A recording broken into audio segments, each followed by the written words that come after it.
Chair recognizes Ms. Stefanik from New York. Thank you. Governor Hochul, on your first day in office, you signed Executive Order 1. Is that correct? I believe it is. And you extended this executive order not once, not twice, but 3 times, most recently January 16th of this year. Is that correct?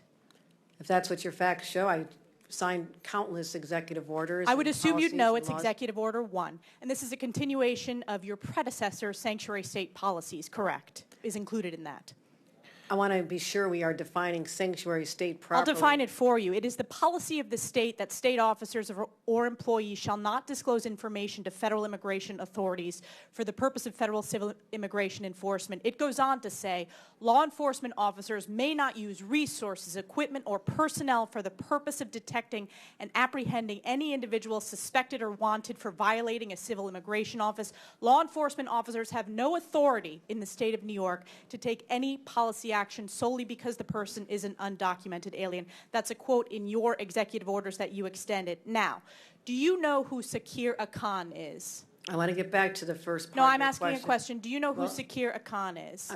I want to make sure you understand that this simply says that we will cooperate with ICE. No, it does not say that. I read what it says, and let me talk to you about the results. Do you know who Sakir Akan is? You should, as the governor of New York State.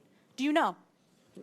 Refresh my recollection. He was an illegal migrant in New York. And do you know what crime he committed in addition to being here illegally? No, I do not. You do not. This was widely reported. He found a 15-year-old girl, threatened her with a metal pole, told her to get into the back seat of his car. He took her clothes off, and he violently raped her in Albany, New York. Do you know who Sebastian Zapita Khalil is? I'm sure you'll tell me there's many cases, whether they're These are high-profile cases. Yes. New Yorkers know about them, and you don't. So let's talk about Sebastian Zapita Khalil. Do you know who that is? I don't have the specific details at my disposal, no. Well, this is an illegal migrant in New York because of your sanctuary state policies. Do you know what crime he committed? I'm not familiar at this moment. I bet you're going to be familiar when I remind you. He found a sleeping woman on the subway, lit her on fire, and burned her alive. This is in Kathy Hochul's New York.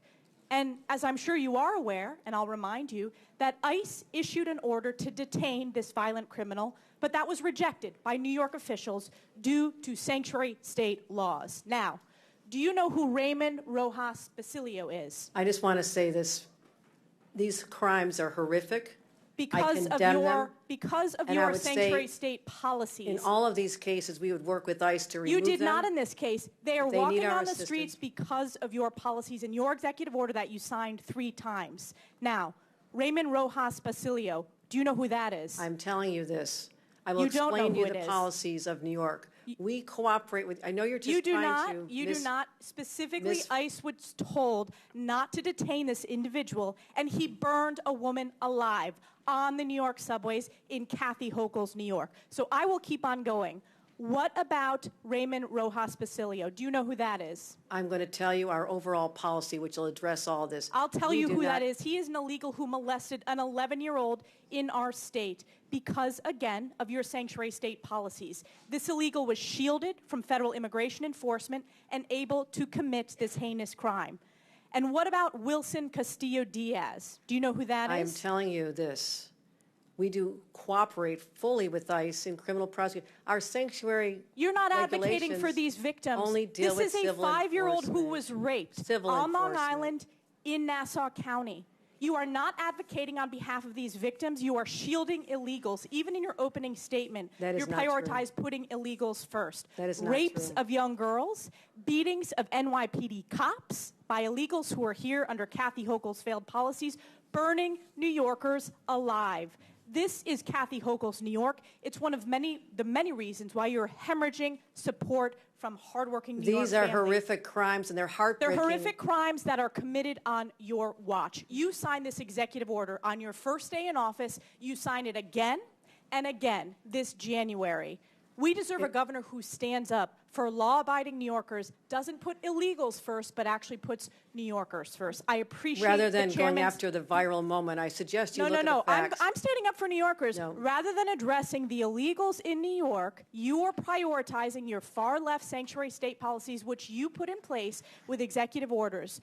Instead of advocating for cooperate victims, in all a those 5-year-old cases. who We was cooperate raped, with ICE. you did not. They were released because of sanctuary state policies in New York State. No amount of words is going to clean up your failed record and these horrific crimes committed in sanctuary state that you created. And with that, I yield back. Your representation, the facts, Gentle lady absolutely false. yields back. Absolutely. Chair